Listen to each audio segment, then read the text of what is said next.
मौर्य राजवंश प्राचीन भारत का एक शक्तिशाली राजवंश था। मौर्य राजवंश ने 137 साल तक भारत पर राज किया। इसकी स्थापना का श्रेय चंद्रगुप्त मौर्य और उसके मंत्री कौटिल्य को दिया जाता है। यह साम्राज्य पूर्व में मगध राज्य में गंगा नदी के मैदानों से शुरू हुआ, जहां आज के बिहार और बंगाल स्थित है। इसकी राजधानी पाटलिपुत्र थी, जिसे आज पटना के नाम से जाना जाता है। चंद्रगुप्त मौर्य ने 322 ईसा पूर्व में इस साम्राज्य की स्थापना की और तेजी से पश्चिम की तरफ अपने साम्राज्य का विस्तार किया। उसने कई छोटे छोटे क्षेत्रीय राज्यों के आपसी मतभेदों का फायदा उठाया, जो सिकंदर के आक्रमण के बाद पैदा हो गए थे। 316 ईसा पूर्व तक मौर्य वंश ने पूरे उत्तर पश्चिमी भारत पर अधिकार जमा लिया था और आगे चलकर चक्रवर्ती सम्राट अशोक के राज्य में मौर्य वंश का वृहद स्तर पर विस्तार हुआ। सम्राट अशोक के कारण ही मौर्य साम्राज्य सबसे महान एवं शक्तिशाली बनकर विश्व भर में प्रसिद्ध हुआ। मौर्य वंश में चंद्रगुप्त मौर्य, बिंदुसार, अशोक, कुणाल, दशरथ, संप्रति, शालिसुख, देववर्मन, शतधन्वन और बृहद्रथ नाम के महान राजा हुए। चंद्रगुप्त मौर्य और मौर्यों का मूल 325 ईसा पूर्व में उत्तर पश्चिमी भारत पर सिकंदर का शासन था। यह वो इलाका है जहां आज का संपूर्ण पाकिस्तान स्थित है। जब सिकंदर पंजाब पर चढ़ाई कर रहा था तो एक ब्राह्मण जिसका नाम चाणक्य था, मगध को साम्राज्य विस्तार के लिए प्रोत्साहित करने आया। चाणक्य को कौटिल्य के नाम से भी जाना जाता था। उनका वास्तविक नाम विष्णुगुप्त था। उस समय मगध एक शक्तिशाली राज्य के रूप में उभर रहा था, जो पड़ोसी राज्यों की आंखों में कांटे की तरह चुभ रहा था। उस समय मगध के सम्राट धनानंद ने चाणक्य को अपने दरबार से निकाल दिया था। उसने कहा कि तुम एक पंडित हो और अपनी चोटी का ही ध्यान रखो। युद्ध करना राजा का काम है, तुम सिर्फ भिक्षा मांगो। इस प्रकार उनको अपमानित कर नंदवंशी शासक धनानंद ने उनकी शिखा पकड़कर दरबार से बाहर निकलवा दिया था। तभी चाणक्य ने प्रतिज्ञा ली कि धनानंद को एक दिन सबक सिखाकर रहेंगे। कुछ विद्वानों का मानना है कि चंद्रगुप्त मौर्य की उत्पत्ति उनकी माता मूरा से मिली है। मूरा शब्द का संशोधित शब्द मौर्य है, यानी कि मूरा से ही मौर्य शब्द बना है। हालांकि इतिहास में यह पहली बार देखा गया कि माता के नाम से पुत्र का वंश चला हो। चंद्रगुप्त मौर्य एक शक्तिशाली शासक था। वह उसी गण प्रमुख का पुत्र था जो कि चंद्रगुप्त की बाल्यावस्था में ही एक योद्धा के रूप में मारा गया। चंद्रगुप्त में राजा बनने के स्वाभाविक गुण थे। इसी योग्यता को देखते हुए चाणक्य ने उसे अपना शिष्य बना लिया एवं एक सबल और सर्वश्रेष्ठ राष्ट्र की नींव डाली, जो आज तक एक आदर्श है।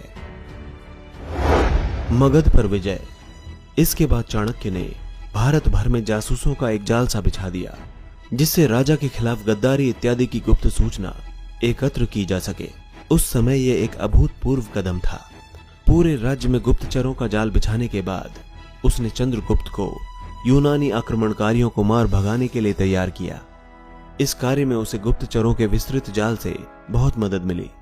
मगध के आक्रमण में चाणक्य ने मगध में गृह युद्ध को उकसाया। उसके गुप्तचरों ने नंद के अधिकारियों को रिश्वत देकर उन्हें अपने पक्ष में कर लिया। इसके बाद नंद ने अपना पद छोड़ दिया और चाणक्य को विजय श्री प्राप्त हुई। नंद को निर्वासित जीवन जीना पड़ा, जिसके बाद उसका क्या हुआ ये एक रहस्य है। आगे चलकर चंद्रगुप्त मौर्य ने जनता का विश्वास भी जीता और इसके साथ उसको सत्ता का अधिकार भी मिल गया। चंद्रगुप्त का साम्राज्य विस्तार। उस समय मगध भारत का सबसे शक्तिशाली राज्य था। मगध पर कब्जा होने के बाद चंद्रगुप्त सत्ता के केंद्र पर काबिज हो चुका था। चंद्रगुप्त ने पश्चिमी तथा दक्षिणी भारत पर विजय अभियान आरंभ कर दिया। इसकी जानकारी अप्रत्यक्ष साक्ष्यों से मिलती है। रुद्रदामन के जूनागढ़ शिलालेख में लिखा है कि सिंचाई के लिए सुदर्शन झील पर एक बांध पुष्यगुप्त द्वारा बनाया गया था। पुष्यगुप्त उस समय अशोक का प्रांतीय राज्यपाल था। उत्तर पश्चिमी भारत को यूनानी शासक से मुक्ति दिलाने के बाद उसका ध्यान दक्षिण की तरफ गया। चंद्रगुप्त ने सिकंदर के सेनापति सेल्यूकस को 305 ईसा पूर्व के आसपास हराया था। ग्रीक विवरण पर इस विजय का उल्लेख नहीं है, पर इतना कहा जाता है कि चंद्रगुप्त और सेल्यूकस के बीच एक संधि हुई थी, जिसके अनुसार सेल्यूकस ने कंधार, काबुल, हेरात और बलूचिस्तान के प्रदेश चंद्रगुप्त को दे दिए थे। इसके साथ ही चंद्रगुप्त ने 500 हाथी भेंट किए थे। यह भी कहा जाता है कि चंद्रगुप्त ने सेल्यूकस की बेटी कर्नालिया से विवाह कर लिया था। कर्नालिया को हेलना भी कहा जाता है। कहा जाता है कि यह पहला अंतरराष्ट्रीय विवाह था। सेल्यूकस ने मेगास्थनीज को चंद्रगुप्त के दरबार में राजदूत के रूप में भेजा था। प्लूटार्क के अनुसार सेंड्रोकोटस यानी चंद्रगुप्त उस समय तक सिंहासन पर आसीन हो चुका था। उसने अपनी 6 लाख सैनिकों की विशाल सेना से संपूर्ण भारत पर विजय प्राप्त कर ली और अपने अधीन कर लिया। ये टिप्पणी थोड़ी अतिशयोक्ति ही कही जा सकती है, क्योंकि इतना ज्ञात है कि कावेरी नदी और इसके दक्षिण के क्षेत्रों में उस समय चोलों, पांड्यों, सत्यपुत्रों तथा केरल पुत्रों का शासन था। अशोक के शिलालेख कर्नाटक में चित्तल दुर्ग, येरागुडी तथा मास्की में पाए गए हैं। उसके शिलालिखित धर्मोपदेश प्रथम तथा त्रयोदश में उनके पड़ोसी चोल, पांड्य तथा अन्य राज्यों का वर्णन मिलता है। चूंकि ऐसी कोई जानकारी नहीं मिलती कि अशोक या उसके पिता बिंदुसार ने दक्षिण में कोई युद्ध लड़ा हो और उसमें विजय प्राप्त की हो, अतः ऐसा माना जाता है कि उन पर चंद्रगुप्त ने ही विजय प्राप्त की थी। बिंदुसार। चंद्रगुप्त के बाद उसका पुत्र बिंदुसार सत्तारूढ़ हुआ, पर उसके बारे में अधिक जानकारी प्राप्त नहीं है। दक्षिण की ओर साम्राज्य विस्तार का श्रेय आमतौर पर बिंदुसार को ही दिया जाता है, हालांकि उसके विजय अभियान का कोई साक्ष्य नहीं है। जैन परंपरा के अनुसार उसकी मां का नाम दुर्धर था और पुराणों में वर्णित बिंदुसार ने 25 वर्षों तक शासन किया था। उसे अमित्र घात यानी दुश्मनों का संहार करने वाला की उपाधि भी दी गई थी, जिसे यूनानी ग्रंथों में अमित्रोकेडीज का नाम दिया जाता है। बिंदुसार आजीवक धर्म को मानता था।